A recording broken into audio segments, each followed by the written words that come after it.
이 메시지는 새로운 것이 아닙니다. 지금은 그 어느 때보다도 더 긴박함이 있습니다. 제 강의 채널에 다시 오신 것을 환영합니다. 우리는 기도에 대해 이야기해왔고 지난주에는 영적 전쟁에 대해 이야기했습니다. 이번에는 정말 중요한 것에 대해 이야기하려고 합니다. 왜냐하면 많은 사람들이 인생을 목적 없이 살아가고 있기 때문입니다. 그들은 자신이 이 시간, 이 자리에 하나님의 부르심을 받아 존재한다는 사실을 이해하지 못합니다. 그리고 하나님을 모르는 사람들은 당연히 그 사실조차 모릅니다. 그들은 하나님께서 자신들을 특정한 자리에 부르셨고 처음부터 그들을 위한 계획을 가지고 계셨다는 사실을 모릅니다. 하지만 하나님을 알고 주님을 사랑한다고 말하며 교회에 다니는 사람들조차도 자신이 특정한 자리에 부름받았다는 것을 이해하지 못합니다.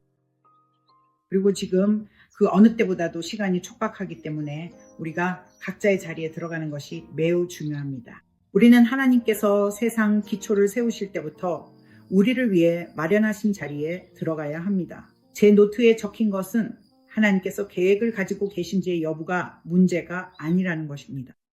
문제는 여러분이 자신의 자리에 서 있는가 하는 것입니다. 그래서 우리는 하나님에 대해 이야기할 건데 하나님은 최고의 계획자이십니다. 우리 가족에서는 제가 몇 주 전부터 미리 계획을 세우는 사람이에요. 그리고 제 가족은 좀 더 즉흥적인 편이에요. 그게 제가 찾고 싶은 단어인 것 같네요. 가족들은 즉석에서 뭔가를 하곤 해요. 오늘은 그냥 이걸 해볼까 생각해요. 저도 그런 성향을 좀 더 담고 싶지만 제 생각에는 제 인생에서는 제 시간에 대한 요구가 너무 많아서 각 일에 얼마나 시간을 쓸지 아주 철저하게 관리해야 했어요. 그리고 가끔은 가족이 마지막 순간에 뭔가를 계획해서 가족 계획이 좀 망가질 때도 있어요. 그리고 가족들은 어차피 그녀는 계획이 있으니까 물어보지도 말자고 생각해요. 저는 좀 더 유연해질 필요가 있어요. 우리는 하나님의 손 안에서 더 유연해져야 해요.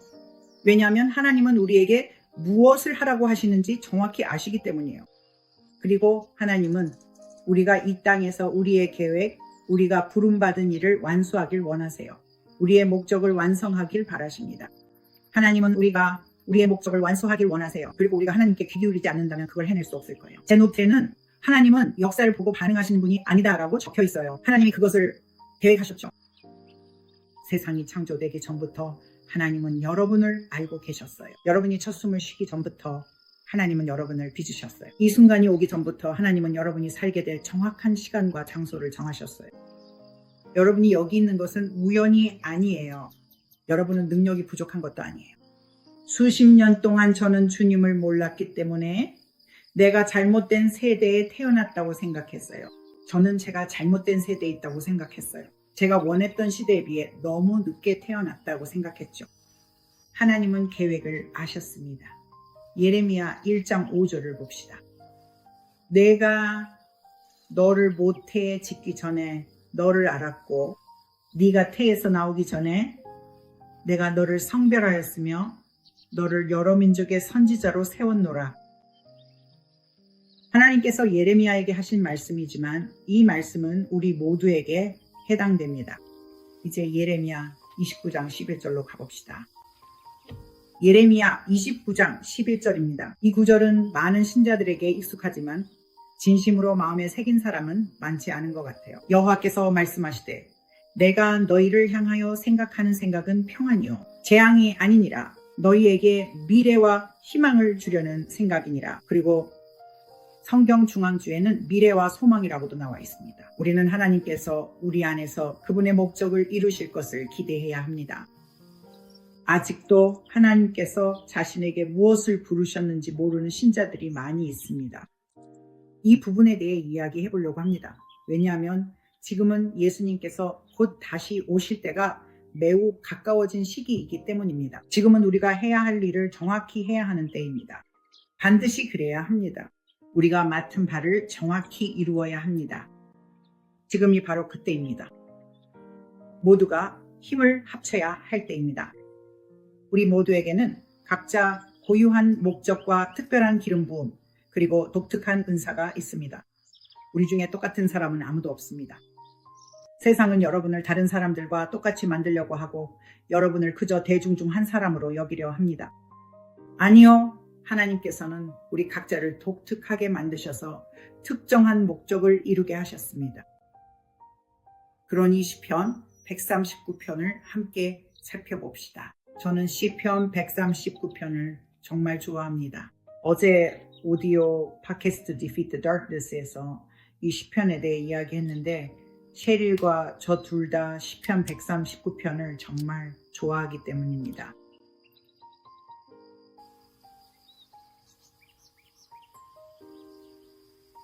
이제 시작해 보려고 합니다. 14절부터 시작하겠습니다. 내가 주를 찬양하리이다. 내가 두렵고도 놀랍게 지으심을 받았으니 주께서 하신 일이 얼마나 놀라운지 내 영혼이 잘 알고 있습니다. 그렇죠? 그렇습니다. 내가 은밀한 곳에서 지음을 받고 땅의 깊은 곳에서 기묘하게 만들어질 때 내 형체가 주께 숨겨지지 않았습니다. 내가 아직 온전하지 않을 때에도 주의 눈은 내 형체를 보셨습니다. 그리고 주의 책에는 내 지체들이 모두 기록되어 있었으니 아직 그중 아무것도 없을 때에도 그것들이 계속해서 지어졌습니다. 하나님, 주께서 나를 향해 가지신 생각이 얼마나 귀한지요. 그 수가 얼마나 큰지요. 하나님께서는 우리가 태중에서 우리를 아셨습니다. 하나님께서는 우리가 이 땅에 오기 전부터 모든 것을 계획하시고 정하셨습니다. 우리 부모가 누구일지, 우리가 어떤 시대에 살지, 세상의 어느 지역에서 살지, 어떤 문화에서 자랄지까지 모두 계획하셨습니다. 이 모든 것을 처음부터 계획하셨던 것입니다. 그렇게 오랜 시간 계획하신 하나님께서 그래, 네가 하고 싶으면 해도 되라며 대충 대하시지는 않습니다. 네가 하든 안 하든 난 별로 상관없어 라고 생각하지도 않으십니다. 물론 하나님께서는 우리에게 자유의지를 주셨지만 세상의 기초가 세워지기 전부터 우리 마음에 두신 그 부르심을 우리가 이루기를 간절히 원하십니다. 왜냐하면 하나님께서 당신에게 맡기신 일을 오직 당신만이 할 수 있다는 것을 아시기 때문입니다. 하나님께서는 내가 부름받은 일만을 할 수 있다는 것을 아십니다. 내 주변에는 다양한 일에 기름 부음 받은 사람들이 있습니다. 가끔은 저런 걸 할 수 있으면 좋겠다고 생각할 때도 있지만 나는 그 일이 무엇이든 그 일에 부름받지 않았습니다. 제 가족 중에는 정말 창의적이고 여러 가지 발명품에 대한 특허를 보유하고 있으며 예술가이기도 한 사람이 있습니다. 정말 재능이 많은 사람이죠.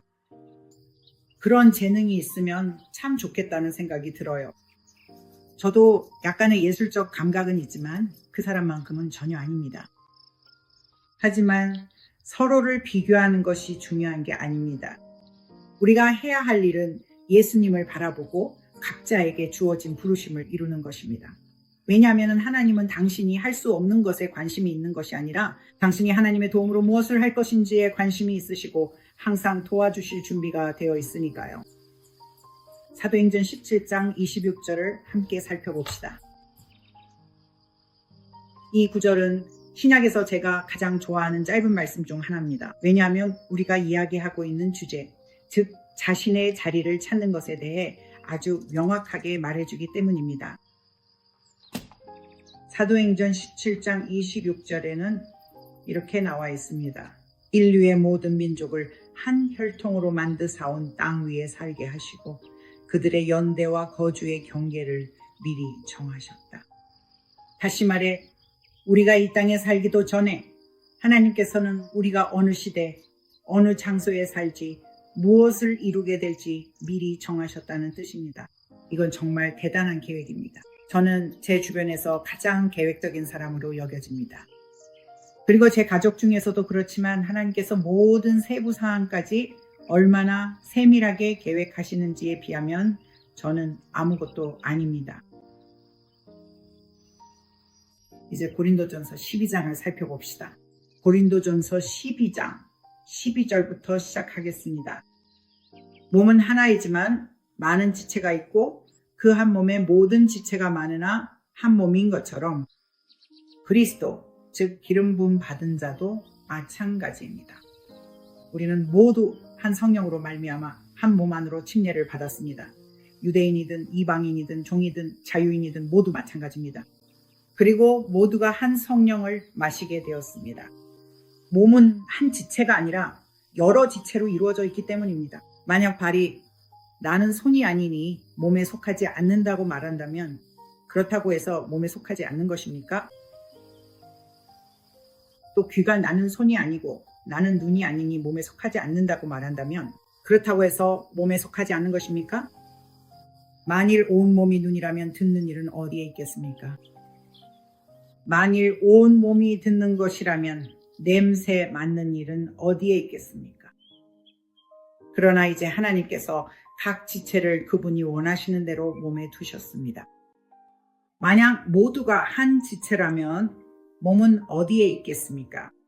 그러나 이제 그들은 모두 지체이지만 한 몸입니다. 다시 말해 우리는 몸의 다양한 부분들을 모두 가지고 있습니다. 어느 날 아침 갑자기 발이 나는 더 이상 발이고 싶지 않아 손이 되고 싶어라고 말한다면 정말 우스꽝스러울 것입니다. 그건 정말 이상한 일일 겁니다. 손이 있어야 할 자리에 발이 있고 발이 있어야 할 자리에 손이 있다면요. 그것도 정말 이상한 일일 겁니다. 발은 그 나름의 목적이 있습니다. 손도 그 나름의 목적이 있습니다. 저는 고등학교에 들어가서 생리학을 배우기 전까지는 몰랐어요. 해부학에서도 심지어는 발가락 5개가 모두 없으면 제대로 걸을 수 없습니다. 발가락 하나가 없으면 그 사람의 걷는 방식이 달라집니다. 발가락 하나라도 제대로 기능하지 않으면 그 사람의 걷는 방식이 달라집니다. 우리는 이런 사실을 자연스럽게 알고 있지만 영적인 부분에 있어서는 모두가 각자의 목적이 있다는 것을 잊곤 합니다. 몇 년 전 제 친구가 있었는데 그때 원수인 마귀가 그녀로 하여금 자신의 기름 부음과 제 기름 부음을 비교하게 하려고 했습니다. 주님께서 그녀에게 말씀하셨습니다. 비교는 혐오스러운 것이다. 저는 혐오스럽다의 뜻을 말해주지 않을 테니 직접 찾아보세요. 이제 그만하세요. 왜냐하면 자신을 다른 사람과 비교하기 시작하면 그건 원수, 즉 마귀가 하는 일이기 때문입니다. 마귀는 여러분이 하나님의 눈에 보기에 자신을 더 작게 여기게 만들고 아무것도 할 수 없다고 느끼게 하려고 합니다. 저는 예전에도 이 이야기를 한 적이 있는데 주님을 알기 전 초기 시절에는 제가 잘 몰랐어요. 저는 정체성이 없었습니다. 아무것도 할 수 없을 것 같은 기분이 들었죠. 그리고 저는 어른이었지만 성장 과정에서의 영향 때문에 이미 충분히 발전했어야 할 부분에서 완전히 무력한 사람이었습니다. 그리고 하나님의 나라에 들어왔을 때 저는 제가 무력하지도 희망이 없는 존재도 아니라는 것을 알게 되었습니다. 만약 도움이 필요하다면 하나님께서 그 도움을 주신다는 것도 배웠죠.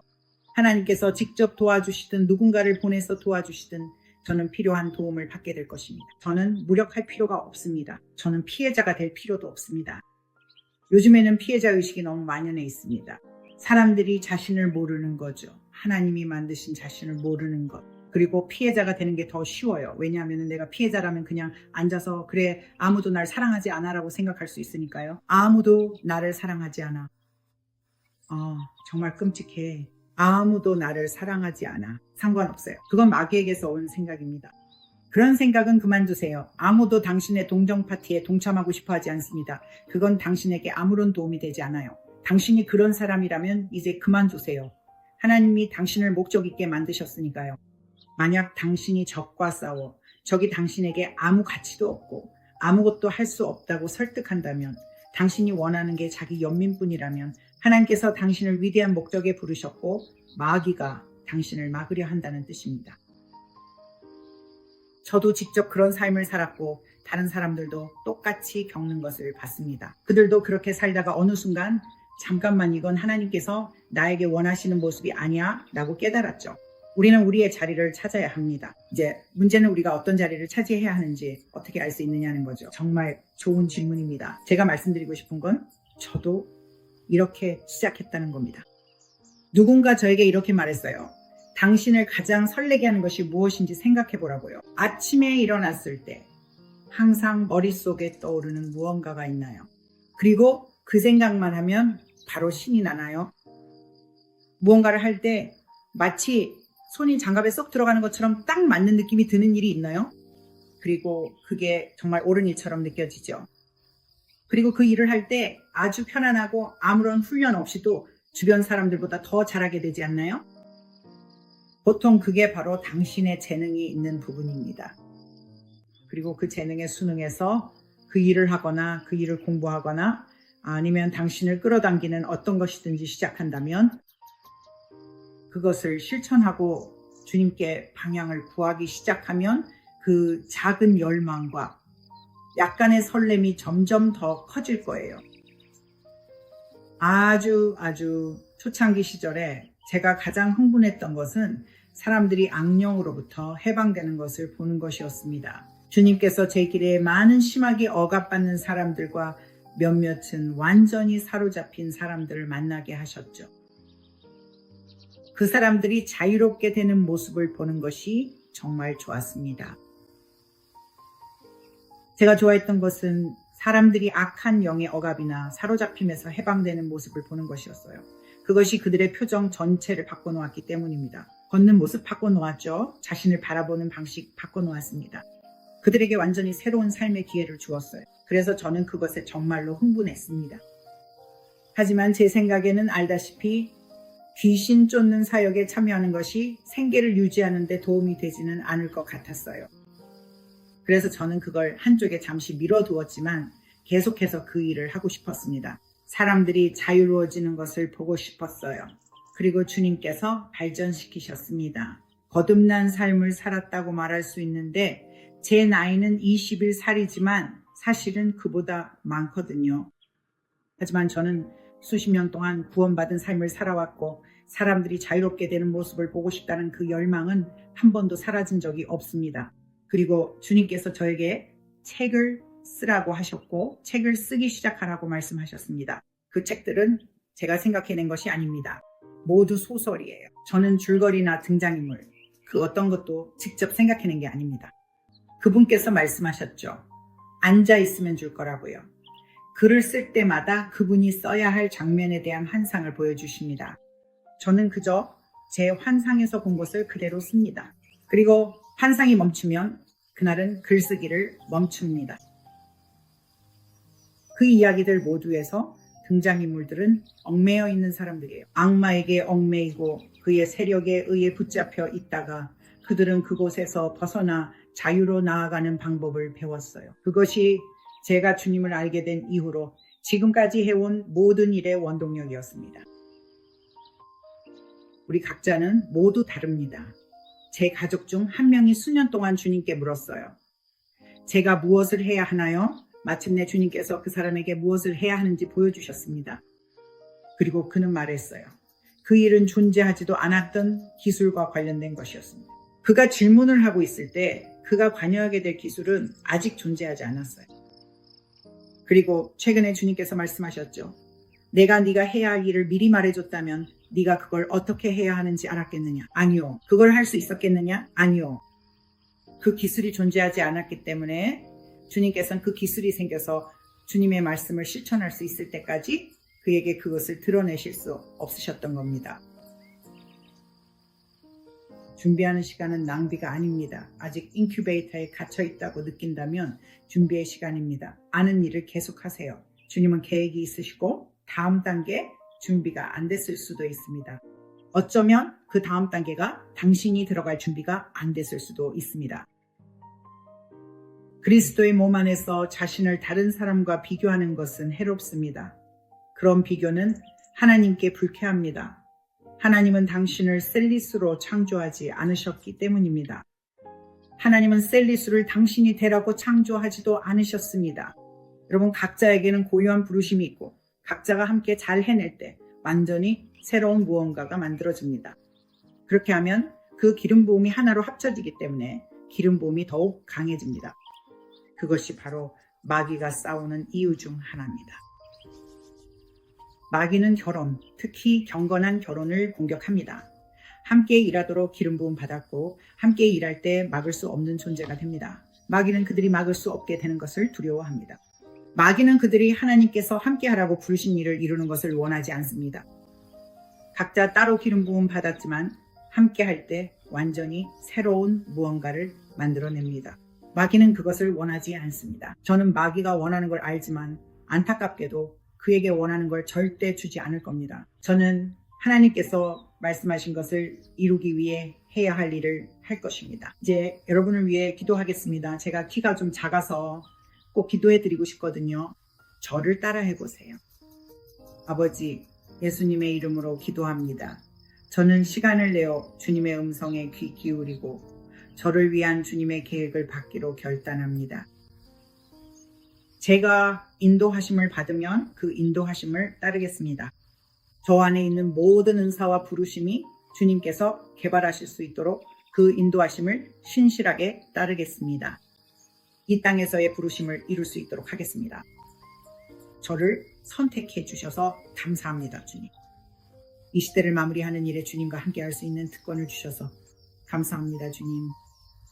이 모든 것에 대해 주님께 모든 찬양과 영광을 올려드립니다. 예수님의 이름으로 기도합니다. 아멘. 참고로 제 웹사이트가 있습니다. vivianelmomiller.com에 방문하실 수 있습니다. 무료 자료들도 준비되어 있습니다. 이 채널로 연결되는 링크도 있습니다. 유튜브 채널입니다. 또한 Defeat the Darkness라는 오디오 팟캐스트 링크도 있습니다. 이 팟캐스트는 스포티파이와 애플 팟캐스트에서 들으실 수 있습니다. 다음 시간까지 믿음으로 걷고 용기를 내어 담대하게 걸으며 주님의 음성에 귀 기울이고 그분이 말씀하시는 대로 행하여 어둠을 물리치시기를 바랍니다. 곧 다시 이야기 나누겠습니다.